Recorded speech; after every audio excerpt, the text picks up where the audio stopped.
Agradecemos nuevamente las palabras de Florencia Saipov. Preciosa. Y cedemos la palabra a Carlos Raimondi.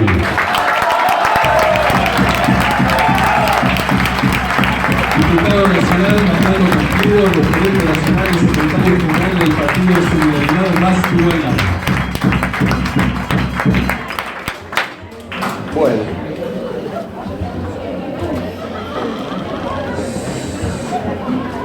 Bueno, queridas compañeras, queridos compañeros,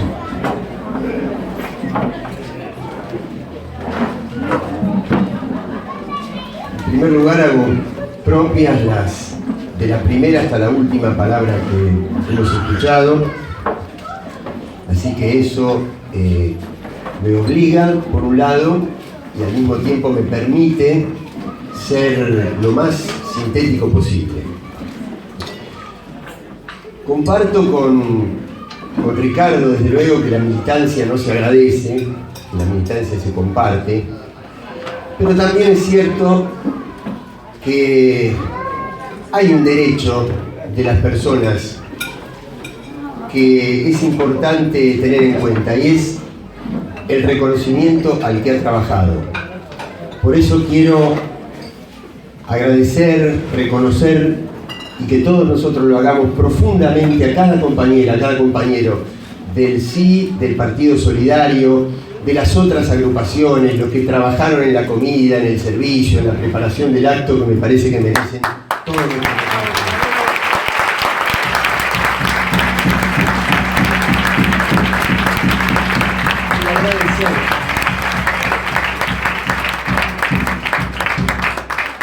Agradecer, reconocer la generosidad que ha tenido Florencia de concurrir a nuestro acto, porque todos ustedes lo saben, pero lo tiene que saber toda la ciudad de La Plata.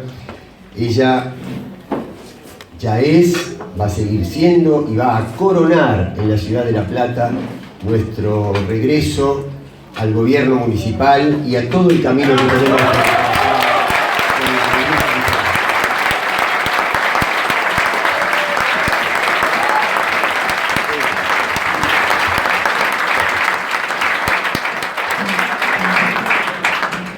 Bueno, vamos a volver mejores, y vamos a volver cuando el pueblo quiera, cuando el pueblo lo decida. Ahora, yo creo que las condiciones en que se viene desarrollando el proceso en nuestro país van a hacer que el pueblo quiera que vuelva Cristina mucho antes de lo que habíamos visto.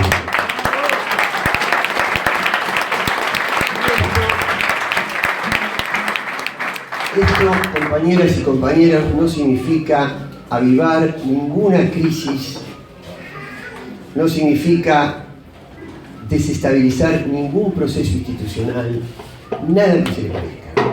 Es pura y exclusivamente resultado de la observación de la marcha política, económica y social de nuestro país. Si uno toma por un camino, sabe que va a llegar a un determinado destino. Si toma por ese camino creyendo que iba a llegar a otro, se equivocó de camino. Pero este proceso ha tomado por un camino que no llega a ningún otro lugar que una profunda crisis económica, social y política. No porque nosotros la avivemos, no está en nuestro imaginario, no es el país de nuestros sueños vivir en crisis.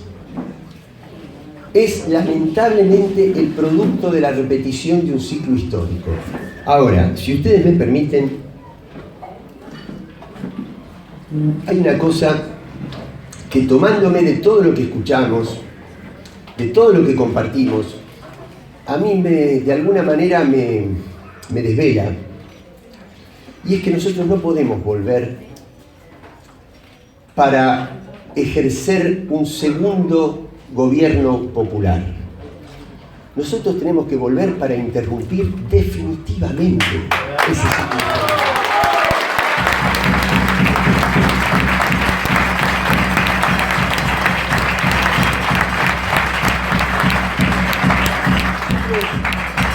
podemos volver a tolerar que ante un descuido que siempre se produce en los modelos liberales y que por lo tanto nos hace trastabillar y perder una elección,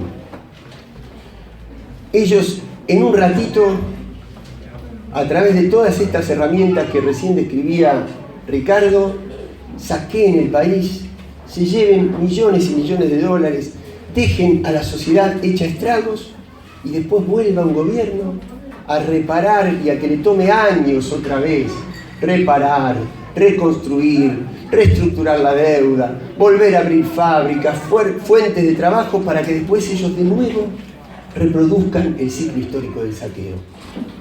No es una etapa de gobiernos populares lo que está en juego, es la construcción de un bloque social histórico de poder alternativo que gane definitivamente la disputa de las hegemonías en nuestro país y en nuestra región. Eso es lo que está en juego. Está claro que no alcanzó con este proceso de gobiernos populares.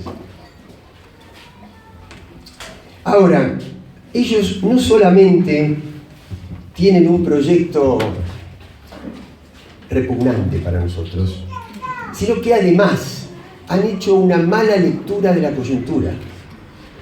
Porque ellos, acostumbrados al mundo de los negocios, que tiene otras leyes, creyeron que arreglaban con los fondos buitre y venían las inversiones y los dólares al país.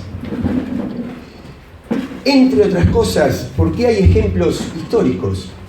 Porque los primeros años del menemismo, cuando se aplicaron políticas muy parecidas a esta, el mundo, con los Estados Unidos que recién habían ganado la Guerra Fría, se plantaba como la potencia uniforme, le dio liquidez financiera al contexto internacional. La Argentina todavía tenía herramientas de política pública y empresas inclusive para negociar. Y por lo tanto eso le permitió el ingreso de dólares para disimular durante los primeros años las consecuencias tremendas del ajuste interno. Pero hoy el contexto del mundo es absolutamente diferente. Hoy el mundo está en recesión, cierra sus economías y lo que necesita es que nosotros transfiramos recursos, no que ellos nos transfieran recursos a nosotros. Por lo tanto, esto desde la perspectiva internacional no tiene salida. No pueden exhibir un solo logro positivo. Probablemente para algún título de algún diario financiero, el único logro que puedan exhibir es el incremento de venta de coches de alta gama. Pero eso no es un logro popular. El mismo día que salió ese índice, salieron todos los índices de caída de la industria y de inflación mucho más alta de la que tenían. Entonces ellos dicen, vamos a eliminar, vamos a bajar la inflación. ¿Qué medidas toman? Suben la tasa de interés. Esto significa volver a beneficiar más todavía al sector financiero concentrado y quitar dinero al mercado interno para que el dinero vaya justamente a engrosar la tasa de ganancia del mundo financiero. Es decir, y la otra medida que acaban de tomar es ampliar los niveles de apertura económica para que, como los productos argentinos son caros, puedan competir con productos más baratos ingresados del exterior. ¿Esto qué significa? Que o vienen y cierran y siguen cerrando los talleres y las fábricas argentinas, o para poder competir con ellos desde las empresas nacionales tenemos que bajar el salario. Quiere decir que vamos a suponer que ellos pudieran el día de mañana exhibir que bajaron la inflación. Lo han hecho al costo del empobrecimiento y de la ruptura de nuestro sistema productivo.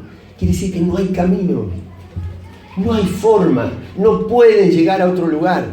Por cualquier lugar que uno mire este modelo, llega a una crisis, con un agravante que a mí me parece que es muy fuerte, y aquí sin aburrirlos con datos internacionales, pero que conecta claramente la situación argentina a la del mundo.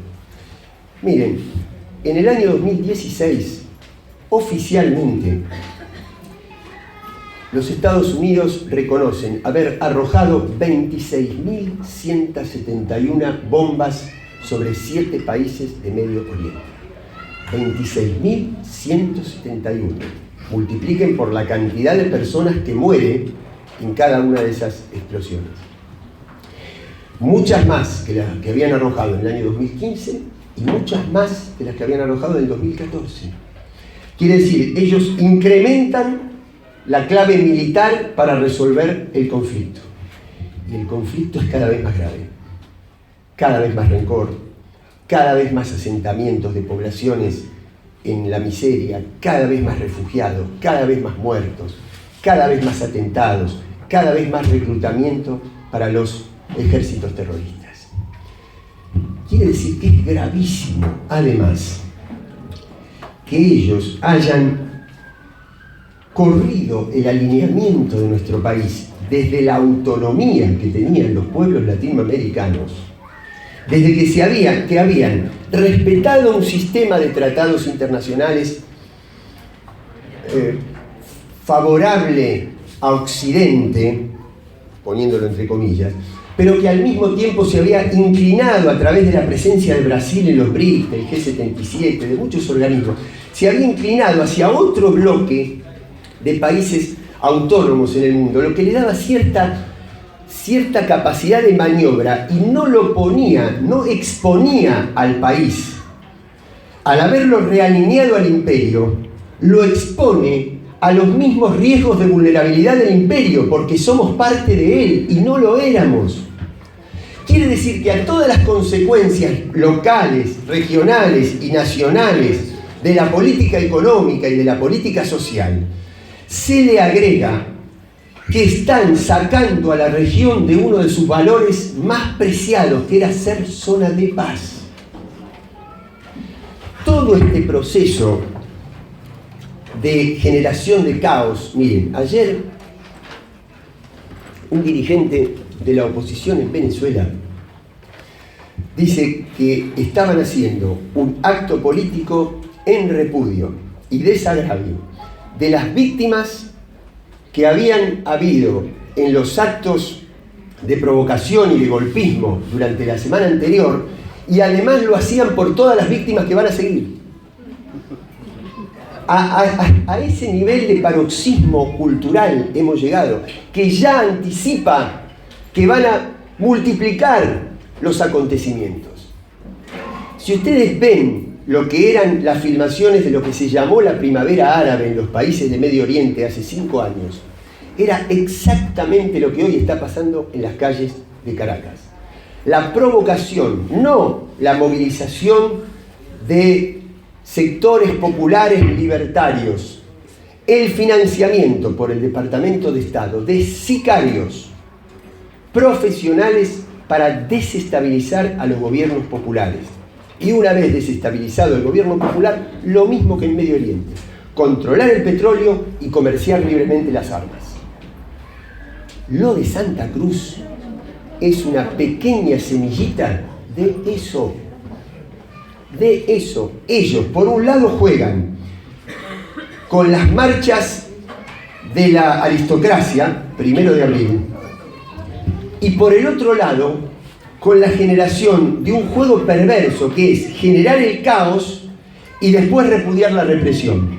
Cuando tanto los que originan el caos como los que ejercen la represión forman parte de estos servicios de inteligencia que mencionaba Florencia, que están financiados por el poder externo. En ese camino estamos. Por eso tan importante para ellos combatir nuestras marchas de marzo. Y por eso tan importante para nosotros consolidar y profundizar las marchas de marzo. Porque cuando, como tan largamente fue descrito en toda esta mesa, y como lo dice Cristina, y como lo dice Axel, y todos nuestros representantes y referentes,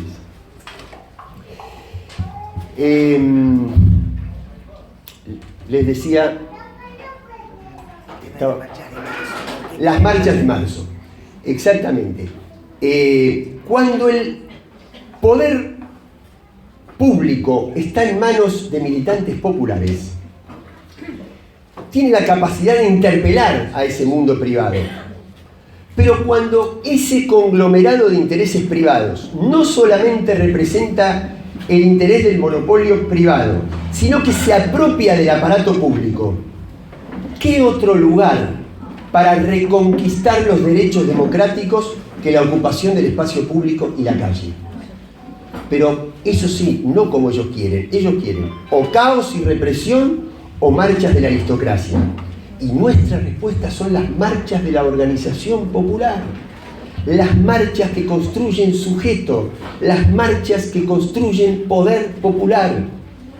Ellos quisieron hacer creer que la marcha del 1 de abril era la marcha de la libertad de conciencia, y las marchas del 6, 7, 8 y el resto de las marchas del mes de marzo, y la escuela itinerante y todo eso, son las marchas que manipulan la libertad de conciencia.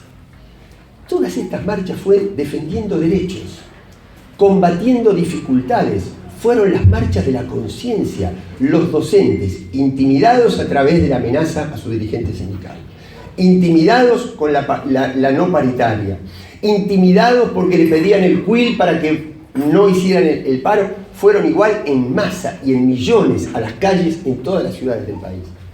Las mujeres no fueron por comodidad, fueron por los femicidios, y los varones también fuimos ahí, y todas las demás sexualidades que a ustedes les parezca. Fuimos ahí por conciencia.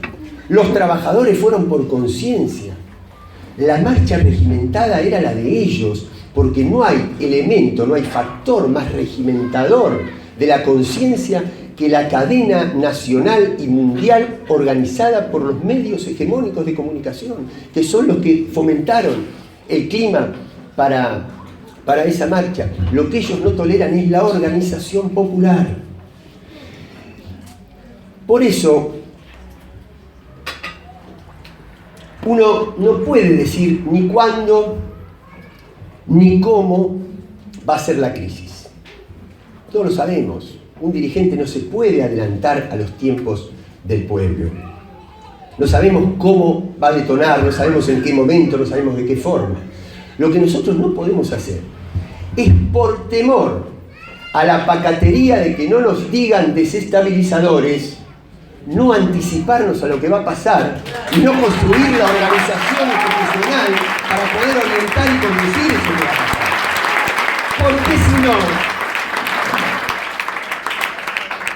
Porque si no, corremos el riesgo de que el repudio al modelo neoliberal fijado por el capital globalizado financiero mundial, en lugar de ser la salida social, la salida democrática, la salida popular, sea la salida neofascista que están mostrando otros electorados y otros procesos en el mundo. Nosotros tenemos un papel ahí que desempeñar, que es, en el medio de ese sujeto neoliberal y ese sujeto neofascista, construir el sujeto democrático, con organización, con unidad, con mayorías, ganando las elecciones desde luego.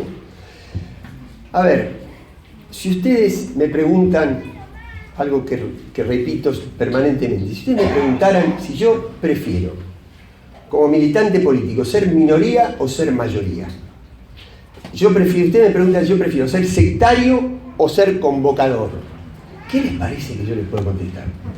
Que yo quiero ser chiquitito, que quiero perder, que quiero que nadie me conozca, que quiero que gobiernen otros. No, compañera, no, compañero. Yo quiero la unidad. Y la unidad desde la convicción y desde todo un proceso político, colectivo, y también que yo hice personalmente, de estar en frentes cada vez más mayoritarios, que tuvieran seguramente más contradicciones que los partidos chiquititos de cada uno de nosotros, pero que el problema era que desde el partido chiquitito de la pureza no se transforma un gramo de la realidad. Quiere decir que yo quiero los frentes mayoritarios, quiero los frentes que gobiernen, quiero los frentes que se banquen las contradicciones que haya que tener para fijar un rumbo general de transformación. Ahora, pero permítanme, y esto lo planteo como una cosa para polemizar, porque es una opinión muy personal. Yo creo que hay, por eso digo, primero y fundamental, no lo digo desde el sectarismo, lo digo desde la potencia transformadora, lo digo desde un sentimiento revolucionario, popular y transformador. Pero yo no creo que las unidades, y esto humildemente, permítanme, no creo que las unidades se construyan o que sean directamente proporcionales, y las mayorías sean directamente proporcionales a la cantidad de dirigentes que yo subo en un palco o a la cantidad de dirigentes que yo invito a una cena política. Yo creo que la unidad y la construcción de mayorías es otra cosa. Pero tampoco lo voy a decidir yo. Eso lo va a seguir decidiendo el pueblo. Los dirigentes, los gordos que integran el triunvirato de la CGT, hicieron la movilización previa al paro, no el paro, la movilización para legitimar. Ellos tienen un legislador nacional del Frente Renovador y un legislador de la provincia de Buenos Aires del Frente Renovador, de los tres que son el triunvirato. Ellos lo hicieron para legitimar lo que Massa planteaba que era la ancha avenida del centro. Pero resulta que en la calle, la realidad y los laburantes le dijeron que estaban totalmente locos y que no hay ancha avenida, sino que hay un modelo representado por Macri y otro modelo representado por Cristina Fernández de Kirchner. La polarización no la inventé yo, compañeros. La polarización no la inventa un dirigente, la polarización la construyó el pueblo en la calle y la va a seguir construyendo y profundizando. Y quién lidere esa profundización tampoco lo vamos a decir nosotros. Yo también alguna vez enseñé de los manuales de teoría política colonizados por el liberalismo que era mejor tener liderazgos institucionales, era mejor tener un grupo de dirigentes que reemplazaran al líder por una eventualidad, etcétera, etcétera. Cosas de manual. Cosas de manual, producto de la colonización cultural y científica histórica de nuestro país en todos los rubros. En Paraguay hubo muertos, se dividió el Parlamento y hubo violencia institucional y social para evitar una enmienda que permitiera la reelección del actual presidente Cartés y la reelección de Fernando Lugo. Pero resulta que como el poder presionó de tal manera, el actual presidente Cartés renunció a la reelección. Y la violencia no cesa, porque el problema no era la reelección de él, que es el poder. El poder le daba lo mismo que él fuera, que no fuera, por eso lo obligaron a no ser, como en su momento lo propusieron para... El problema es Lugo, que está encabezando las encuestas y lleva 30 puntos. En Brasil, el PT tiene complicaciones, va a tener una profunda discusión en su Congreso Nacional que va a tener la primera semana de junio. Lo que no se toca es el liderazgo de Lula. Entonces, si en Paraguay es Lugo, si en Brasil es Lula, si en Bolivia es Evo Morales, ¿qué otra persona? No es porque lo diga yo, es porque lo reconocen los distritos más pobres del conurbano y del país, compañeros, compañeras. Entonces, y es aquí donde yo planteo humildemente una impresión. Yo creo en la unidad y creo en la formación de fuerzas mayoritarias. Pero si el poder se dio cuenta que a la que tiene que desterrar es a Cristina. Porque, la verdad, el poder inventó causas judiciales contra otros dirigentes, ustedes la recordarán perfectamente, nos hicieron perder elecciones esas operaciones judiciales. Y una vez conseguido el objetivo, salieron del medio, se corrieron de escena. En lo que no cesan es perseguir a Cristina. Entonces, yo les digo sinceramente, a mí me parece que habría que pensar muy bien una unidad con compañeros cuya estrategia coincide con la del poder, que es desprestigiar la capacidad de liderazgo y decir que Cristina es una líder del pasado y no del futuro.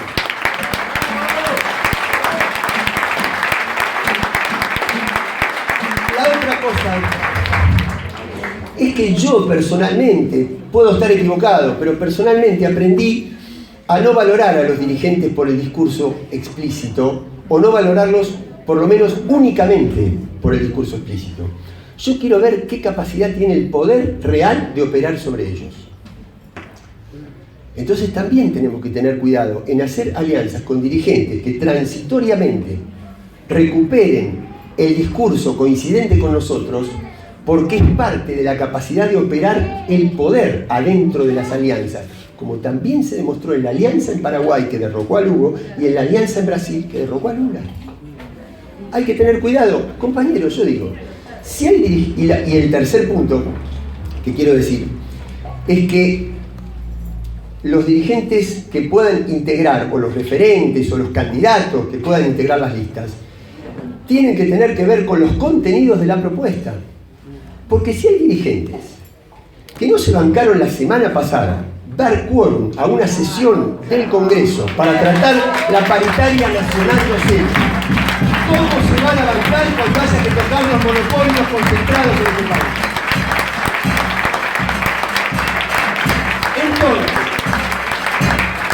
Entonces, distingamos aquellos dirigentes que probablemente tengan alguna capacidad de convocatoria en la calle. Probablemente la tengan, pero no la ejercen para terminar con el modelo. La ejercen para negociar y para que el modelo les dé plata para seguir manteniendo sus organizaciones sociales. Y eso no es una disputa de poder entre modelo y modelo como la que nosotros hacemos.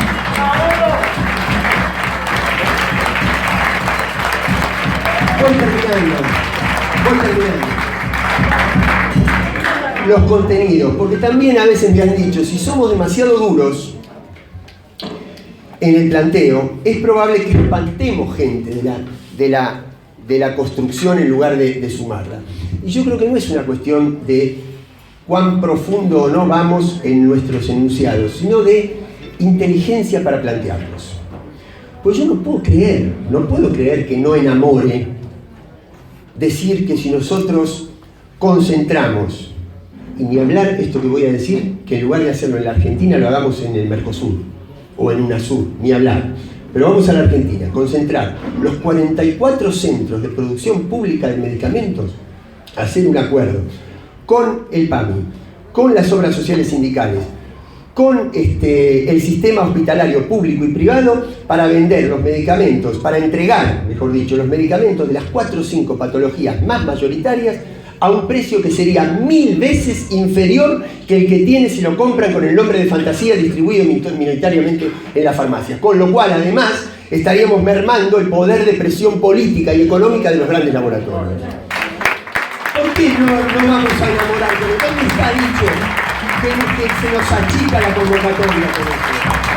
¿Dónde está dicho que se nos achica la convocatoria si yo me paro frente a las multinacionales de la industria agropecuaria, llámese semillas, pesticidas, fertilizantes, agroquímicos?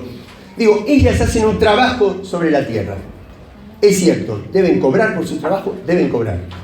Si yo pongo esas mismas empresas a hacer el mismo trabajo en el desierto, no ganan un peso, van a pérdida.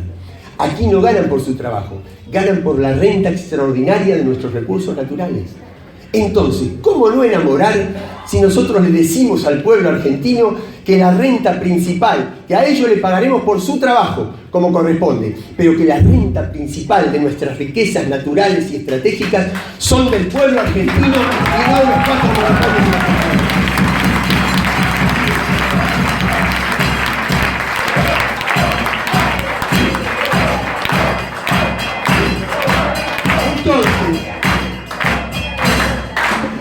Y es acá donde yo creo, y voy cerrando, que, claro, los que buscaban, porque era lógico, nosotros lo dijimos en un documento que hicimos, yo me acuerdo que no estaba muy bien de salud y escribimos un pequeño balance de aquel 9 de diciembre del año 2015 y lo que se presentaba. Y nosotros decíamos ahí, está escrito, el proyecto del poder va a ser construir su propio gobierno y su propia oposición, como lo han hecho en Europa, como lo han hecho en Estados Unidos, como lo están haciendo en cada lugar donde pueden. Creyendo que podían arrinconar a Cristina, ¿no? Reducirla a un liderazgo testimonial de una pequeña agrupación política radicalizada ideológicamente y encima perseguida por la justicia. Y la realidad se fue encargando de desmentir esa estrategia artificial del poder por todo lo que se había construido, por todo este subsuelo de derechos, de cultura popular, de organización que hay, que recién describía Florencia, no solamente en La Plata, sino en cada rincón de nuestro país. Entonces, como creo que esto va a desencadenar en problemas muy serios, va a cambiar el humor, va a cambiar necesariamente, va a cambiar el humor, y cuando el humor cambia, revaloriza todo, modifica su valorización de todo, porque ellos ¿qué creían? Y más, creo que todavía lo creen frente a la realidad irreductible, irrevocable de que hay que enfrentar a Cristina, ya sea como candidata o como no candidata, pero que hay que enfrentar lo que representa a Cristina. Entonces ellos dijeron, bueno, si no tenemos otra alternativa, tomemos esa fuerza. ¿Por qué? Porque ellos piensan que si bien Cristina tiene un piso alto, genera tanta resistencia en algunos sectores, han vacunado, han intoxicado tanto la cabeza de tantas compañeras, de tantos compañeros, que tiene un techo bajo y por lo tanto le van a ganar igual. Yo creo que ahí también se equivocan, porque la realidad, cuando cambia el humor, hace que la gente le importe un bledo la marca de la cartera que usaba Cristina, le importe un bledo si hablaba o no por la cadena nacional, porque lo que le va a importar era el modelo de inclusión, de trabajo, de educación pública, de salud, que representaba Cristina Fernández.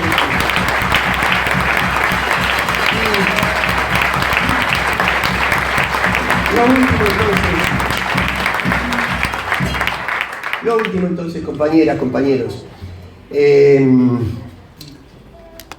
no es ninguna novedad que al modelo neoliberal, que al neoliberalismo en lo económico y lo social lo acompañe la represión política y el autoritarismo. En eso no hay ninguna novedad. Lo novedoso es que lo consiguieron por consenso, porque históricamente había que aplicar la fuerza, la represión. Esta vez fue por un consenso estrecho, pero consenso al fin. Es ahí donde hay que trabajar. Es ahí donde hay que trasladar nuestra condición de minoría más intensa, de activo militante más mayoritario en nuestro país, a mayoría social y electoral.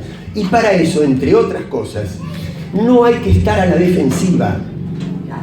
No somos nosotros los que tenemos que dar explicaciones porque la cadena socalera de ellos es la que impone el sentido común. Hay que enfrentarse a eso, hay que estar orgulloso de defender lo contrario.